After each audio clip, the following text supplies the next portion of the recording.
I wanted to show you a nice way to use Google Sheets in order to do your calculations and create your graphs for this lab. Yesterday we talked about how we could find the speed and the kinetic energy for an object that has fallen from any height h. So any number we plug in for height. So I'm going to make my first column, I'll call it height, and then I'll put the units as meters, and I'll just make up some random heights like 23, 45, 77, 88, 98, 157. I can really make up any numbers I want, and I don't need to stop there. I could just keep going. Not a big deal, because I'm going to show the computer how to do my calculations for me. And maybe I'll bold this row. There we go. So we're going to want height, and we're going to use, I made up those numbers for the heights. So let's say an object is dropped from those various heights, and we're ignoring any work done by air. I should probably write that. Ignoring work done by air. So we're effectively ignoring air resistance. Move this right there. There we go. And let's see, height. Let me insert a row here just to give it a little more space. And maybe I'll make this bold. Yeah, make this bold and larger as well. It's an important idea. Okay, so we got height, and then yesterday we made the argument that the energy stored in the gravity field will actually be transferred to kinetic energy.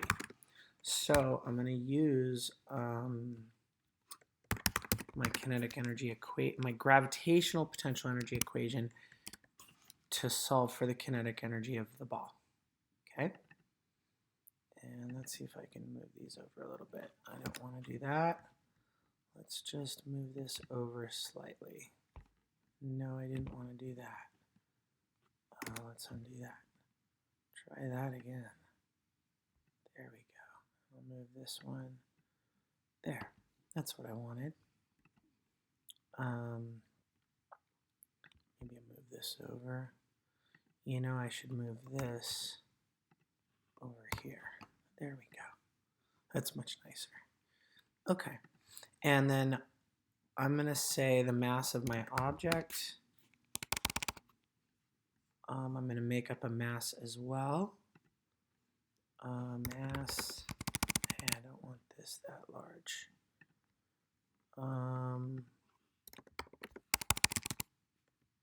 Object mass, C14. Maybe I don't want 14. What's the font there? I'll make it 12. Okay.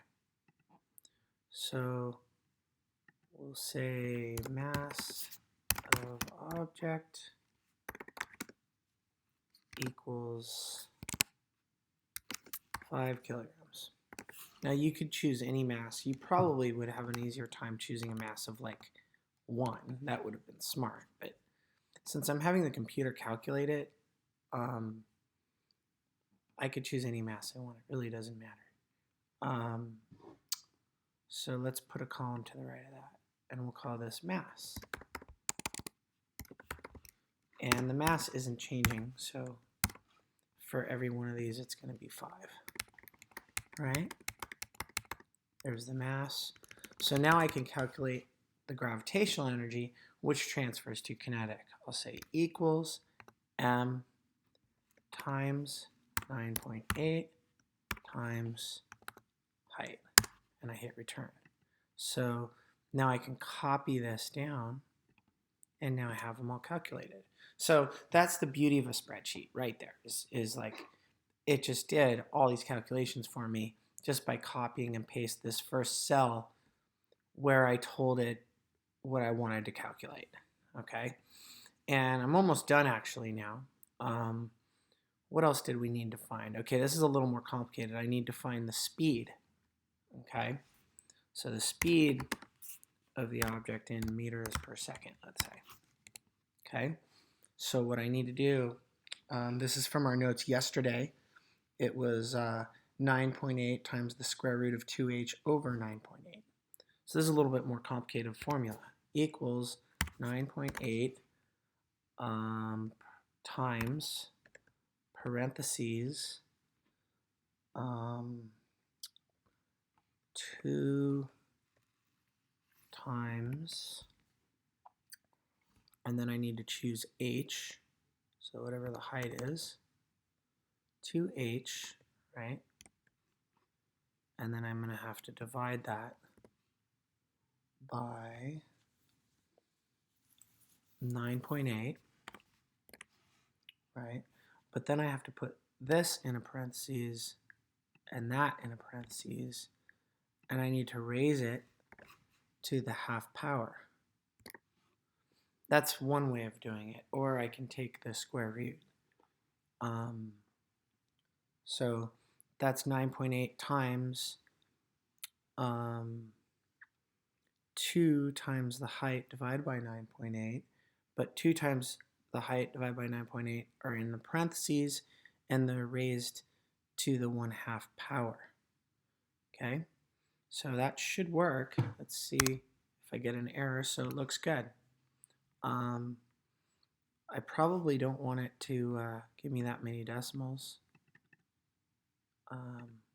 So I'll go this way, decrease decimal places.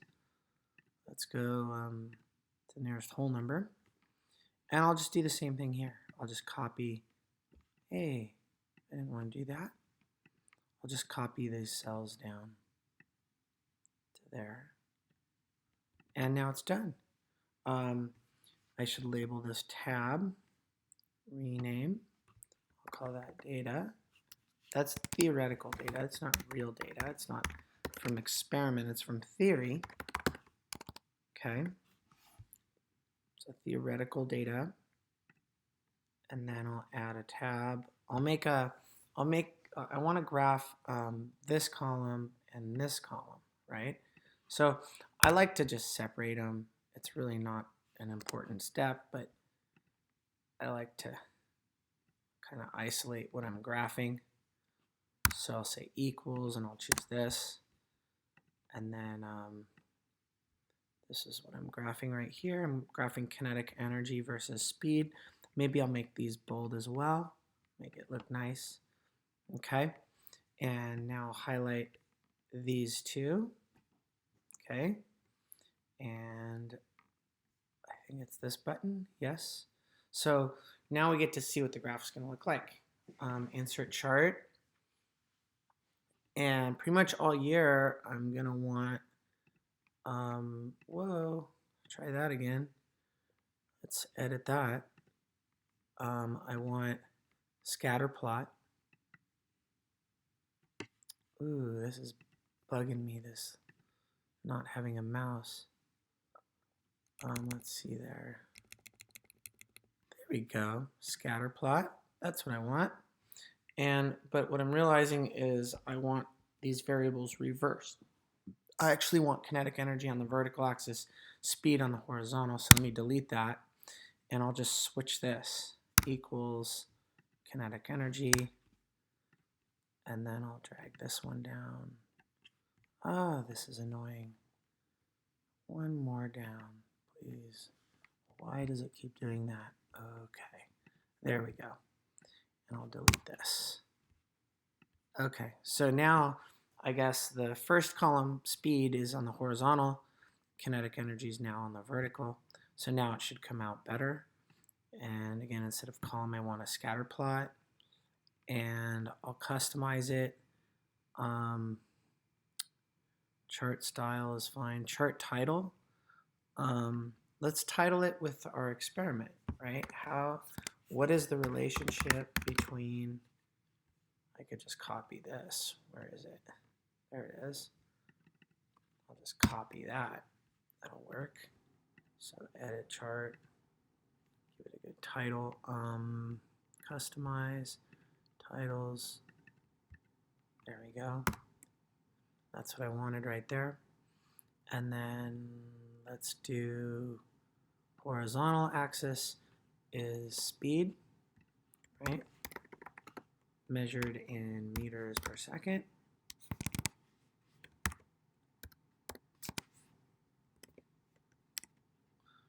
Vertical axis is kinetic energy, measured in joules. All right, and that looks pretty good. I don't want you to make an equation. I want you to notice that, well, let's do this. Let's put this graph on its own sheet, right? And I'll call that K versus speed, right? Kinetic energy versus K versus V, kinetic energy versus speed, okay? V without the vector symbol means speed. So what do you notice here? Is it a curve or a line? It's definitely a curve, and wonder what that means. Well, if you're going twice as fast, does that mean you have twice the energy? Actually, it doesn't. If you're going twice as fast, there's 4 times the energy.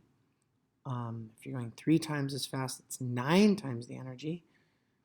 If you're going like, I don't know, 60 miles per hour instead of 15 miles per hour, that's 4 times faster. You'd think it would only be 4 times worse. Well, actually, no. Going 60 miles per hour, if you crash, there's actually there's not 4 times the energy if you crash going 60 miles per hour as opposed to 15 miles per hour. There's actually 16 times more energy.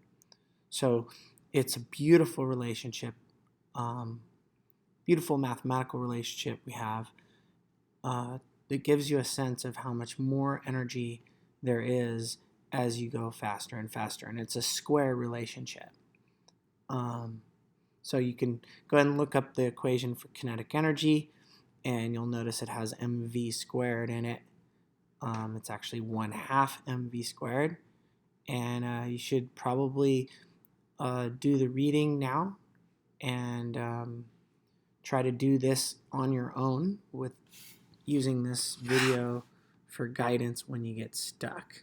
So yeah, try to do the same thing on your own, and then you should go on to the kinetic energy reading. Anyway, I hope that helps, and have a good day.